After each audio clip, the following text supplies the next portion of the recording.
وسلم وبارك على سيدنا محمد وعلى اهله وصحبه اجمعين. ازيكم عاملين ايه؟ بصوا وجد هنعمل مكان للكتاكيت عشان ننقلهم فيه. هم عمر 10 ايام دلوقتي، وهنحصن كوكسيريا وهننقلهم في مكان اكبر من اللي هم فيه علشان خاطر ايه؟ من المكان ما يكونش ضيق عليهم ويبقى يعمل لهم ضيق في النفس ويعيوا مننا ويتعبوا. فانا عملت ايه بقى؟ حولت، بصوا هنا كده حطيت كراتين. ليه؟ علشان خاطر الحيطه على الكتكوت الايام دي بتكون ساقعه عليه، فممكن يعيا وياخد برد مننا وما يوزنش معانا. حتى لو صغير مش هيوزن برضه. فرحت لفيت هنا كده بكراتين وثبتها بمسامير صغيره. وانا ادي يومين كنت مطهر المكان ده بايه؟ عقمت بالجيركن ده فورمالين. ماشي، ده احسن مطهر لاي مكان للطيور. ماشي خلاص. هنعمل ايه تاني دلوقتي؟ هنحوط بكراتين اهي علشان خاطر نعمل لهم مكان على قدهم. كل ما يكبروا شويه نوسع في المكان. ولما نحط كراتين هنحط الكراتين نخلي فتحه الكرتونه من الناحيه اللي بره عشان الكتكوت ما يخشش جواها وما يسالش في الاكل. خلاص. وممكن ايه كمان تاني؟ ان احنا نحوط باي حاجه تاني، مثلا ايه اللي هي البوكسات بتاع الفاكهه دي، ولا اقفاص ولا حاجه. بس انا ما بحبش الموضوع ده. ليه؟ علشان خاطر هضطر ان انا اغسلهم بعد مثلا ما اذبح الكتاكيت. هتكون فراخ ونذبحها، هضطر ان انا عايزه اغسل الحاجات دي واعقمها عشان لو جبت كتاكيت تاني. فانا على ايه؟ ودي شتا، والحاجات لما بتتغسل في الشتا تاخد وقت عقبال ما تنشف، فما ينفعش. رحت انا ايه؟ فكرت في الموضوع ده من زمان، بعمل حكايه الكراتين. حتى الكرتونه لو ما كانتش نظيفه بعد كده بقدر اغيرها. ماشي، مش كل شويه ان انا اغسل فيهم. بس كده. هعمل ايه؟ نكمل ايه الكراتين الباقيه هنا اهو، عشان انتوا مثلا لو عايزين تعملوا مكان برضه يبقى الكراتين زي كده، ما تتعبوش نفسك في اي حاجه ويكون الموضوع سهل علينا كمان.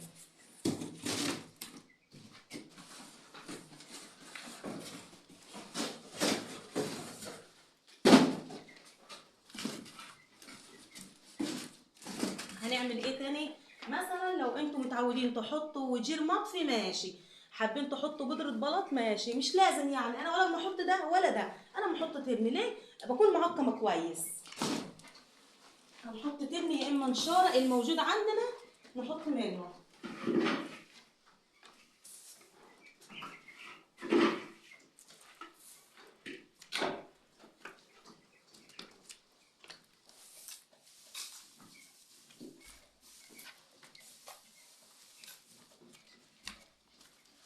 بس كده. ننقل الكتاكيت كمان ونحط التحصين ونحط الاكل. بصوا الكتاكيت اهي بسم الله ما شاء الله، دول كده عمر 10 ايام. هناخدهم من هنا. بصوا بدات البوكسيه بتاعتهم دي تصغر عليهم، تبقى شايله العلافه وشايله الزجايه، فالموضوع ده بيضيق المكان.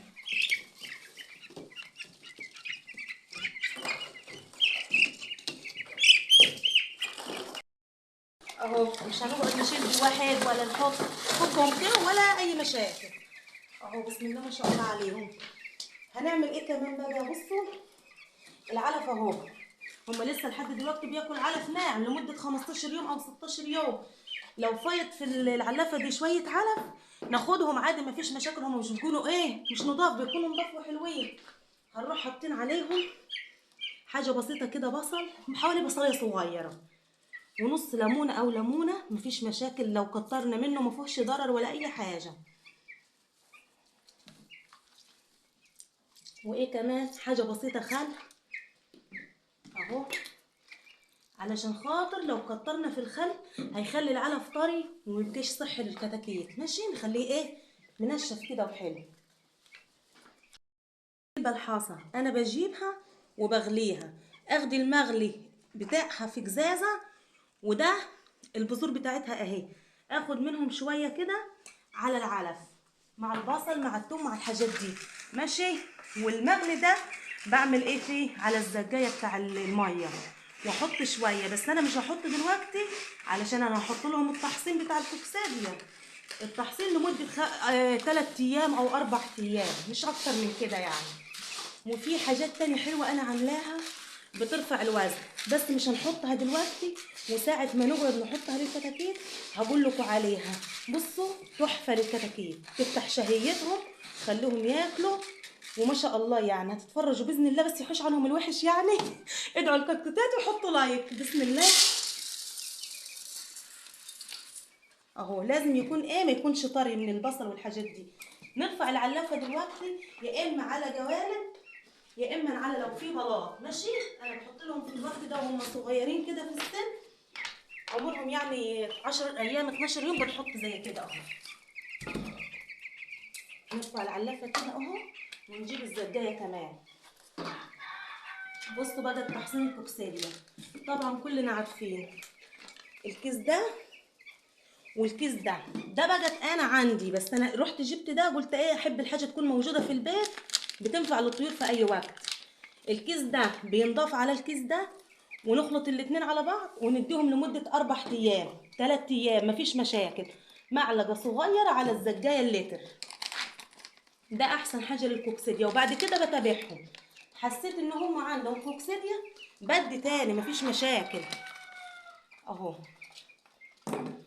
ده طبعا مش هفتحه لان عندي مخلوط هنا خلاص، دول كده يتشالوا. لما تكونوا فاتحين كيس ده، لو مش هتحطوه في برطمان عبوه بغطا، لازم تحطه في الكيس مشبك زي كده علشان خاطر ما يتهواش.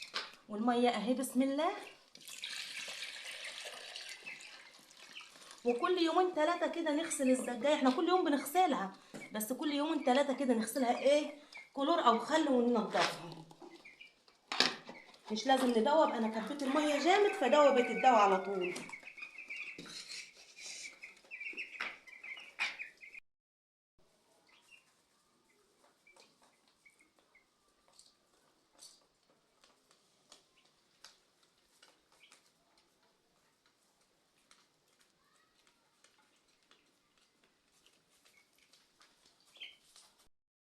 انا كنت معطشاهم من بدري من حوالي ساعتين كده، علشان خاطر اول ما احط التحصين يشربوا منه بسرعه، يعني ايه يكونوا مستلهفين على الميه كده ويشربوا. بس خلاص والعلف قدامهم اهو. وانا دلوقتي بالنهار طول ما الاوضه فيها اضاءه مش بحط اللمبه مش بولعها، لكن بالليل بولعها. والايام دي الجو لسه ما بردش قوي، انا بحط اللمبه البيضاء مش بحط لمبه حمراء خالص. لان اللمبه الحمراء لما يكون مكان صغير والكتاكيت قليله بتسحب التنفس من حواليهم، بتسحب الاكسجين فبيتعبوا. الكلام اللندن الحمراء ده بتكون في الشتاء مش في الجو الحلو ده. خلاص. انا على قلت لكم على المعلومات بتاعتي والطريقه اللي متعوده اربي بيها الفراخ البيضه، وانتوا بتشوفوا معايا في الفيديوهات بتبقى ما شاء الله عليها اوزانها حلوه. ودينا مع بعض اهو، كل ما احط تحصين هنصور فيديو مع بعضينا.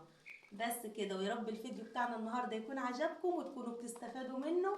ولايك وشير وسبسكرايب، والسلام عليكم.